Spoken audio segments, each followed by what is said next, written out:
More than 2.5 million people around the world have now died of the coronavirus.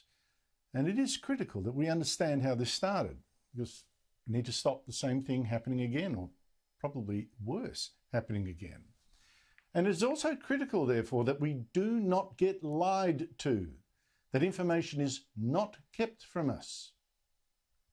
And there's just been a big backflip from the World Health Organization that should actually make you suspicious.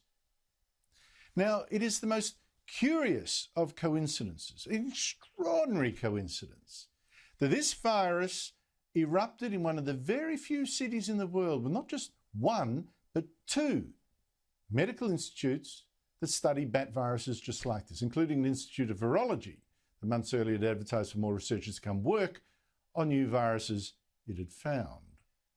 In fact, when the outbreak first happened, a chief scientist at that institute panicked, and she asked herself, did this virus escape from our lab? She now says, no, it didn't, swear on my life. China also says, no, it didn't come from one of our labs, but they would all say that, wouldn't they? I mean, which dictatorship wants to be blamed for killing 2.5 million people around the world and devastating so many economies? Now, it was only until last month, finally, that China led in a team of experts picked by the World Health Organization, which has been accused of being too close to China, let them come in to Wuhan, where this first got noticed, this virus, to see how it all started. And you got to wonder, after all that time, more than a year, what was left to look at by then? And the team, even so, was tightly controlled by China, wasn't allowed to go where it liked, wasn't allowed to talk to who it liked, or see original data on the first cases. China kept that to itself.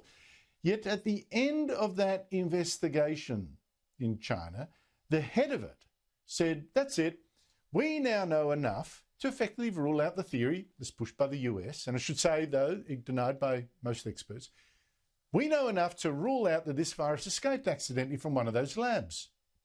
The findings suggest that the laboratory incident hypothesis is extremely unlikely and to explain the introduction of the virus into the human population, and therefore is not a hypothesis that will implies to suggest future studies into our work to support our future work into the understanding of the origin of the virus. But that was last month, and here's what's weird. Here's the big backflip. That call was so criticised that the World Health Organization last week cancelled plans to publish a summary of that inquiry's findings on how the virus started. At least don't publish it yet. And that same guy you saw speaking, that same head of the investigation last week, backflipped, admitted that a lab escape was still one of the 4 theories being explored. Said it twice, it is not off the table. You see, he had to admit last week that his team had not independently checked China's claims that it hadn't done research on this kind of coronavirus at those labs.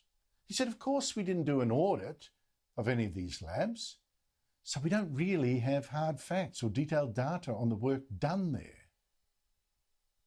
Now 26 academics from 10 countries have signed a joint letter saying, too right, the World Health Organization investigation cannot be relied upon, nor can its original claim that this virus was natural, that it didn't come from a lab.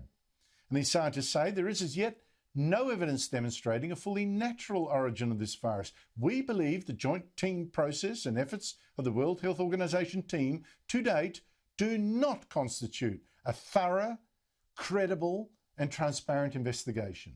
Well, joining me is one of the scientists who signed that letter, Professor Nikolai Petrovsky from Australia's Flinders University. Professor Petrovsky, thank you so much for your time. What do you make of that backflip last week from the head of the team that went to China, now saying, actually, we didn't actually do our own audit of those labs and the virus could have escaped from them after all?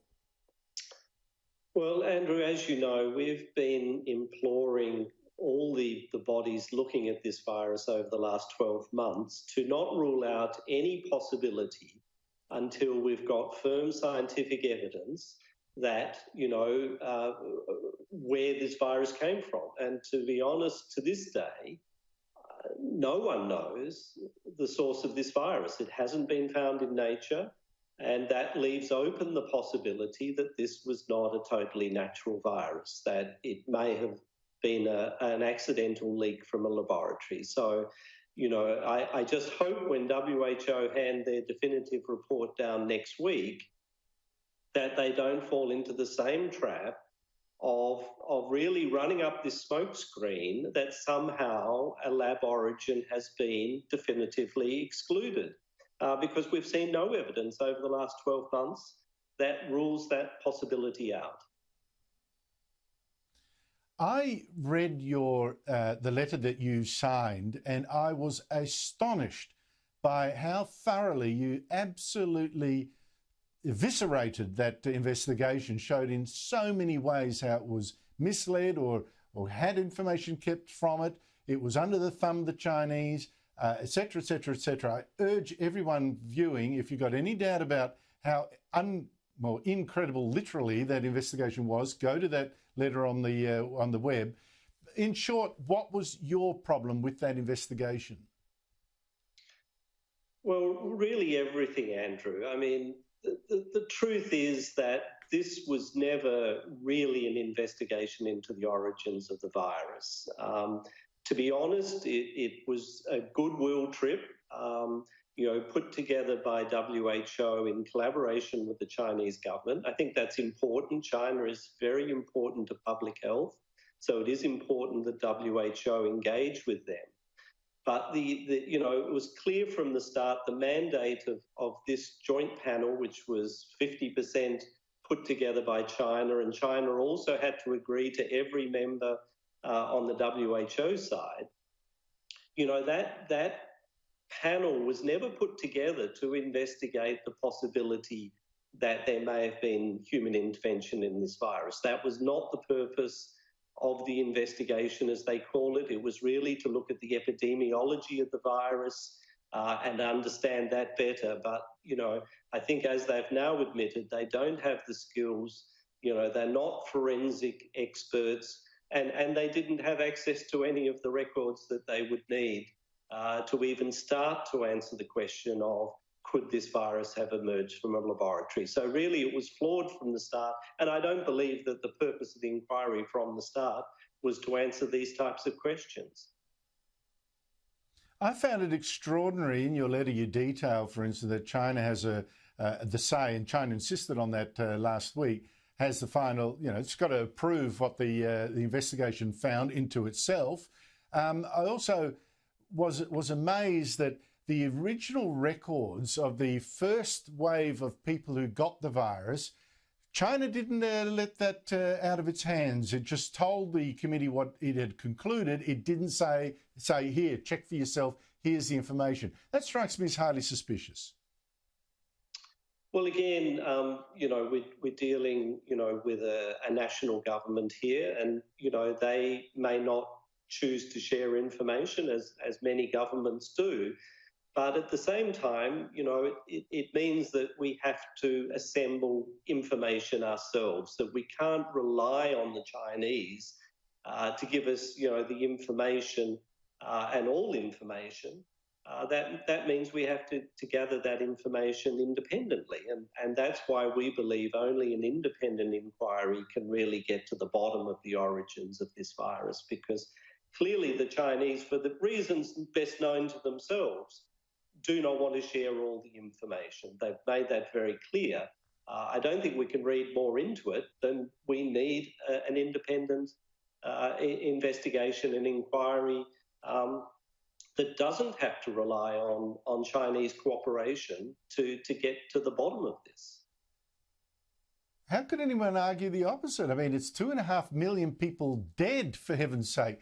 Now, just finally, many scientists have seen, and people say, most scientists say, no, the genomic makeup of this virus suggests it did not come from a lab.